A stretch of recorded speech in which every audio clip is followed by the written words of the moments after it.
Some people think I'm working, but they don't realize I'm thinking. You lose a lot of time thinking. Might as well be producing or making something while you're thinking. What do you mean by thinking? Well, what is happening? What am I concerned about? What would I like to accomplish or do today or tomorrow? And how am I going to do it? And in order to do it, what do I have to exclude or avoid? How can I get through the next 24 hours with the least amount of perturbation?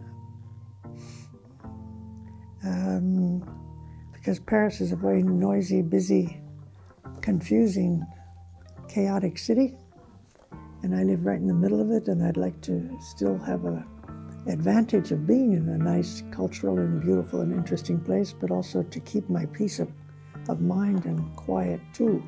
So I have to find a way to do that, and I can sit still and quietly and think and practically solve all these problems while I'm having a coffee.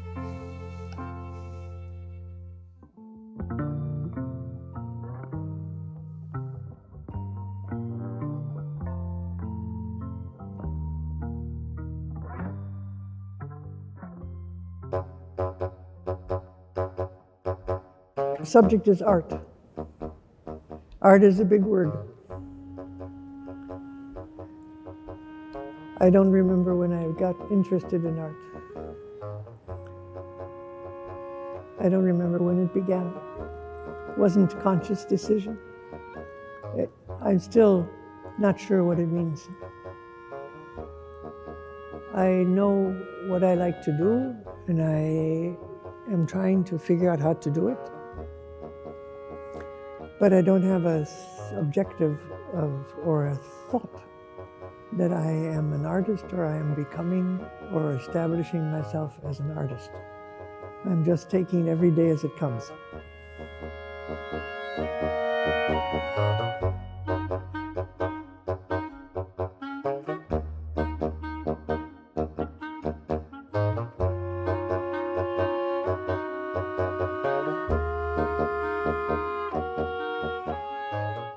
Sitting in the back of a car as a child, you're a hostage. You look out the window. What's going on out the window sparks your imagination of wondering if you could be a participant if you climbed out of the car. When you pulled into a gas station, you could roll the window down and you could climb out and become part of another existence. I'm still thinking the same way. For me, moving around, working, looking out the window causes me to imagine different existences simultaneously. One day, one place, one street, another parallel street. When I have to do errands, I walk not always down the same street. I change streets. Maybe even walk backwards to see how things look. If I look retrospectively, you see, I can pretend that I have a theory of some kind, but I don't. I think I have only observed segments and applied them to actuality. But I don't think I have a philosophical explanation of having formulated my existence around those early years. So that's given me a sense of fearlessness. Some of my family and friends don't think it's fearlessness, they think it's innocence, or worse than innocence, stupidity. Just to leave yourself so open to the unknown, and then to find a way to weave it into your daily existence.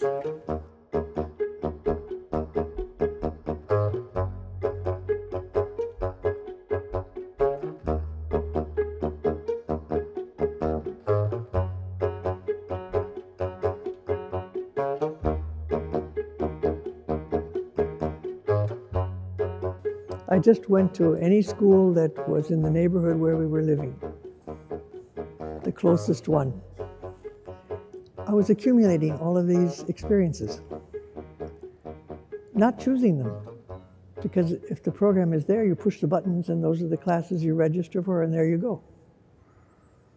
But during one vacation, a fellow student said, I think the dean of our school here that we like is leaving, and who knows who'll be coming next year. Why don't we have an alternative of another school in case, as a backup? And she took her and my portfolio of all of our drawings and prints and things, and she applied to Yale. Wasn't my idea. It's a stupid story. But she came back and told me after vacation we'd both been accepted by a German, sort of tough guy, but charming, as the Germans can be. And they gave us advanced standing if we wanted to come to his school. And that was the Yale Art School, and that was Josef Albers. So you see, I'm winding down the road again, keeping the window open, and I find myself now in a fantastic school with a very hardcore program. And it looks like I'm going into art, but not pretentiously, more as a voyage of discovery.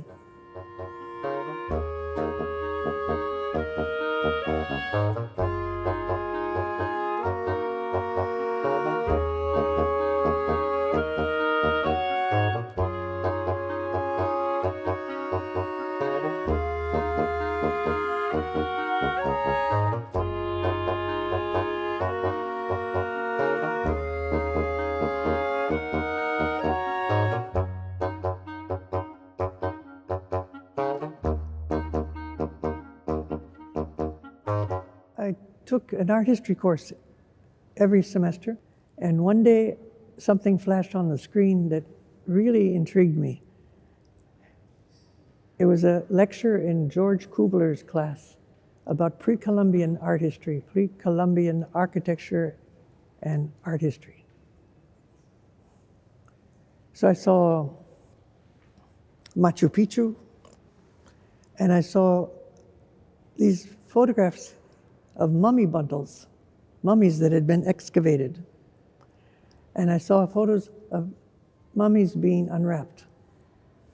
When we think of mummies, we immediately jump to Egypt. But there I was in a dark room watching Peruvian mummy bundles being unwrapped. And in the Peruvian mummy bundles and tombs, people had been enterrés, had been buried with their tools that they used for working. What caught my interest were the weaving baskets with all of the spindles and tools and threads. As I was finishing my degree in painting in 1957, Albert said, "What are you going to do next, girl?" And I didn't know. So, Azo, go down to the office and sign the papers I left for you.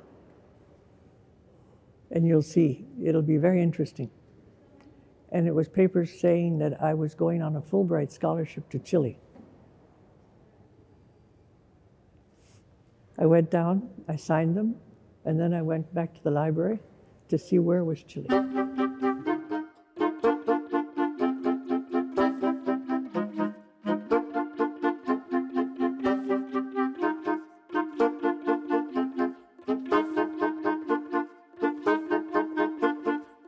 You have to have confidence in your teacher. He told me one day, go down to the office, I'm going to take you home to meet my wife. And the student next to me said later, no way, you don't go home with your teacher to meet his wife. This was a guy who had me and my interest in mind. I said, I don't think I have much choice. He said, well, be careful. And Albers forced me to go home with him to meet his wife. I'm not sure she was so happy. But he left me and went down to the basement and painted. That's where his studio was, down in the basement. And I sat and he said, bring the things you're working on. I was trying to teach myself how to weave in order to write a paper about pre-Columbian textiles made on backstrap loom, which meant no loom. It just meant 2 sticks or 2 branches, one tied to a tree and one tied to you.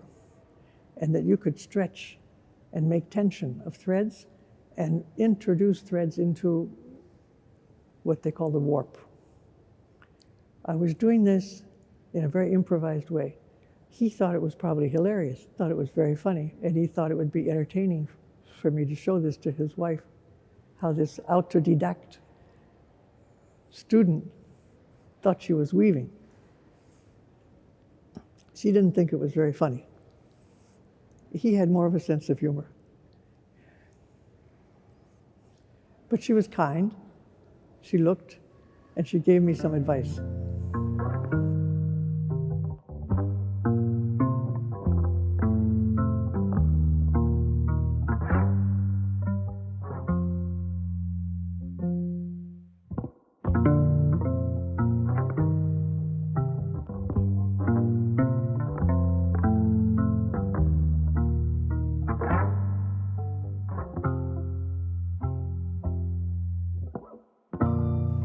Now,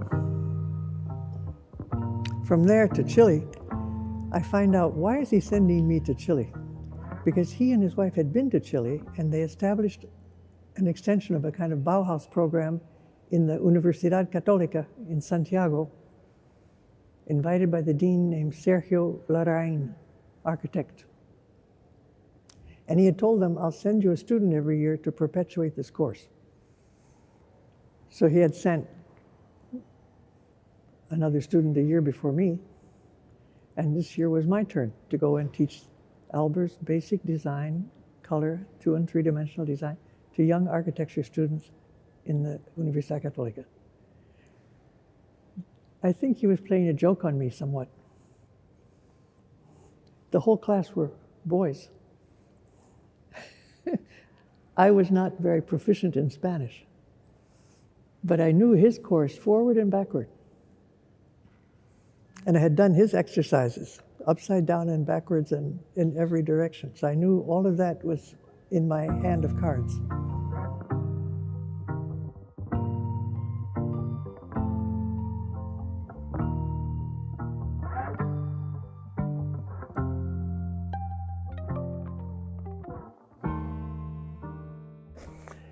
You can play with the colors and see if one is overlapping the other. How will it be affected, you see?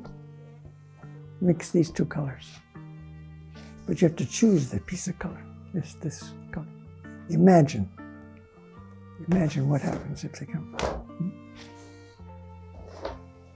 If this is the same color, how will it look if it's on different backgrounds? Same color scarf, but going on 2 different shirts. Mm-hmm.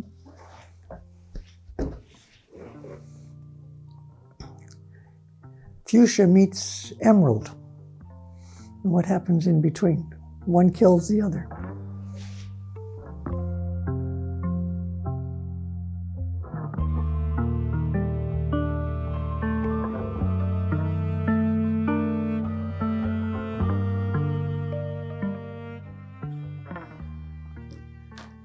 This looks like nothing at all until I do this. And when I do this, it starts to become something.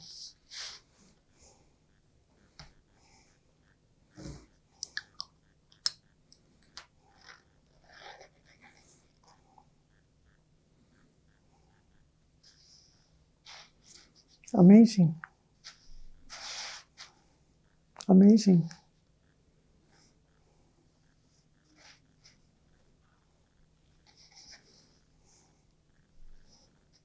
How'd that happen? Let's try another one. Another color? Yeah.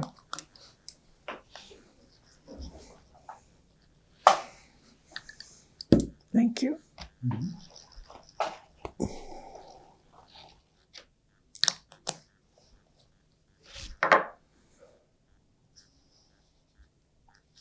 You ever seen anything like that? Isn't it extraordinary? Can you imagine what color can do to your life?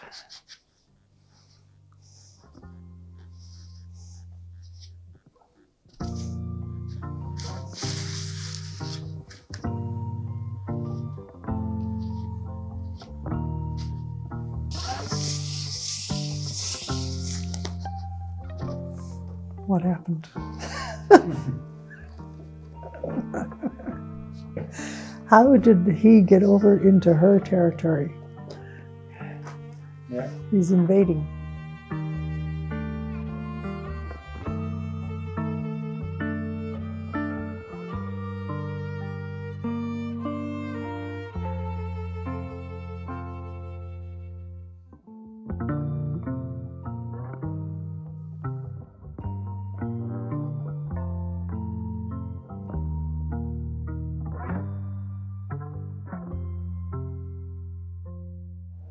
I can live anywhere.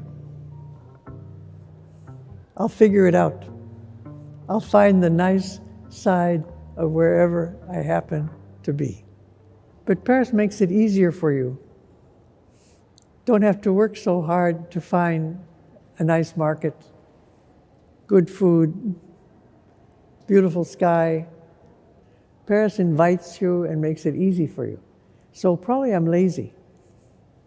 And I'm just taking I know I could live anywhere.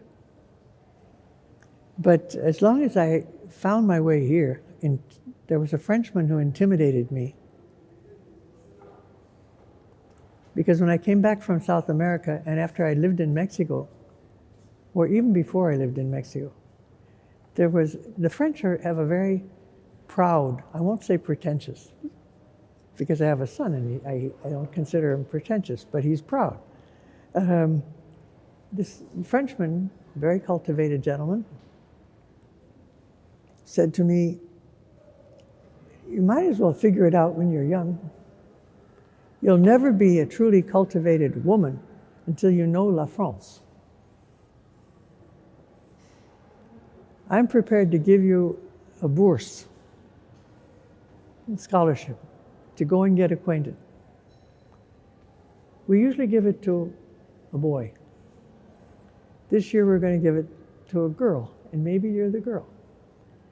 But don't just become a baby factory and disappear, because it's not going to help the other girls who'll come after you." I took that pretty seriously. First of all, I thought, who does this guy think he is? I'll never be a truly cultivated woman unless I know La France. Big joke. Become a baby factory. I mean, where's his head, this guy? Where would he be if his mother hadn't been a baby factory? And then, for the sake of when he's telling me, don't deceive me and disappear, because what do we do with all the other girls standing in line? There is a certain responsibility when someone hands you a fish for free in the market and says, now, there are people who know how to make 100 people eat from a fish, and there are others who just eat the whole thing and walk away. I thought there's a certain responsibility here. I took all of those seriously, you see? And you asked me why I'm here? I don't know, because the guy told me, come and check it out. I did. I made friends. I made a lot of tentative, explorative kind of relationships and experiences. And up to now, it's fine, because there's an airport. It's very simple. I can go anywhere I want in the world.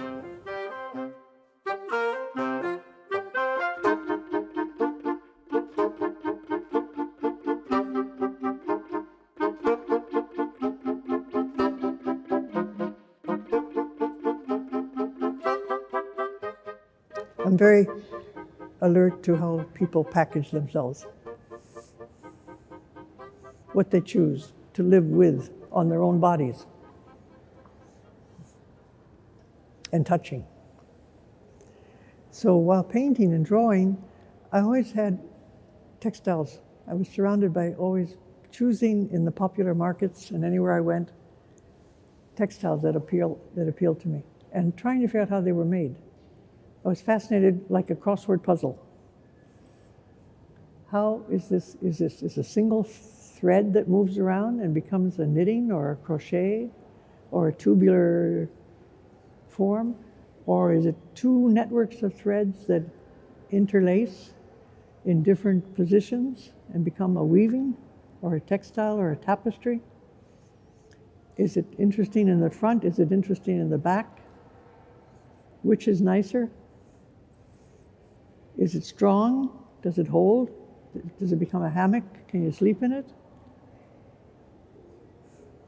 Is it a necktie that you have to look at across the dinner table of someone with very bad taste, and you have to just smile and bear the dinner looking at this terrible textile?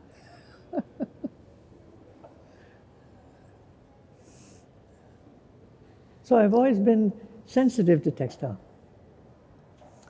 Little did I know it could be art. I mean, I still don't think it. I know the French hold tapestry in very high esteem. And I honor people's value systems. But for me, textile, the familiarity of textile is what enchants me. It's not the art aspect. It's very concrete. If you work with thread material and you just do a cross stitch and you go to bed at night and wake up in the morning, you're going to see that cross stitch. But in the morning, if you've just been talking on the telephone or peeling carrots or hanging out on Instagram, you're not going to see anything the following day except an accumulation of information. And the immense accumulation of information that we're taking in now, it tends to be a macédoine, tends to be a sort of mixture that finally one thing cancels out the other. It's so overwhelming. But if you sit and cross two threads, and then the next day cross three more, and then you move them over a little bit to the left or a little bit to the right, or you tie your shoelaces in a new way, and you look down on the train at the person in front of you who's tied their shoelaces in a different way, and you wonder, I wonder if they invented that,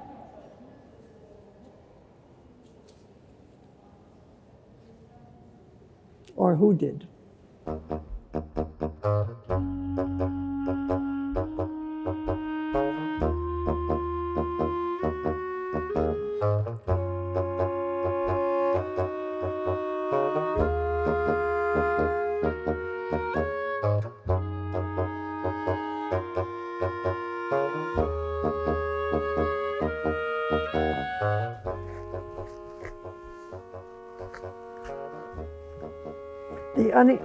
The unexpected, huh? Happening. There's two works of art.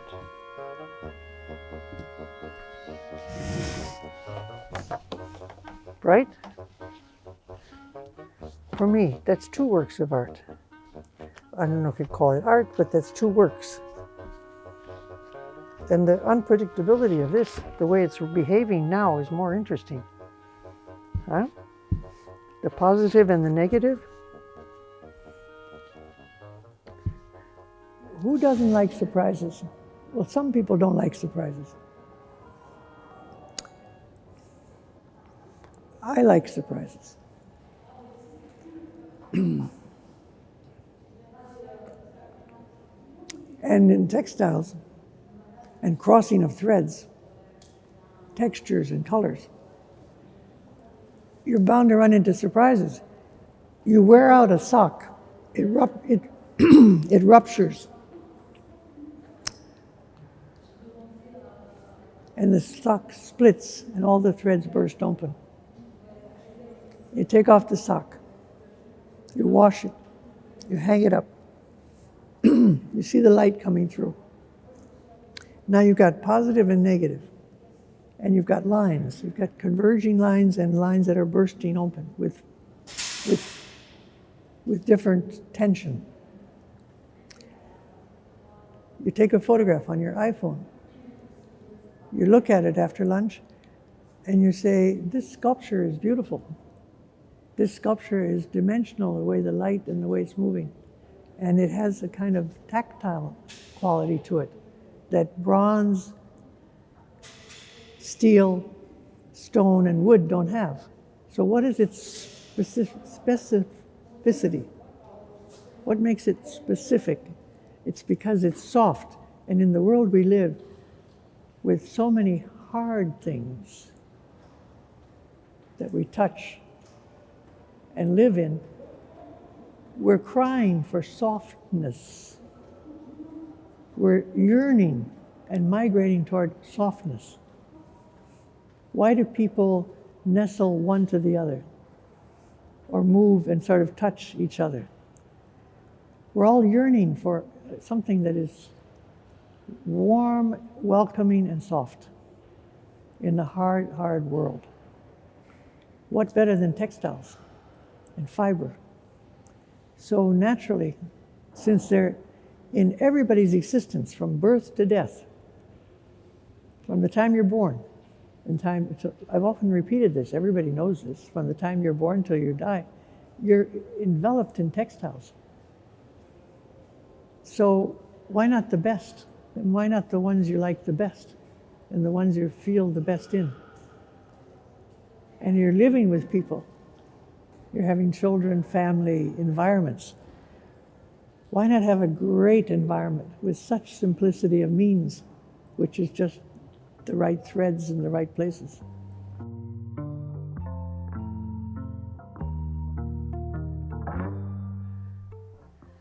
Is there something that defines Sheila Hicks? I hope not. Hope not. I mean, you get pigeonholed, right?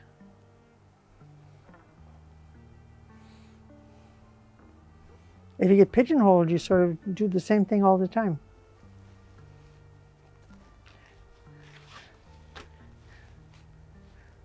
And you don't want to be pigeonholed. I think it's to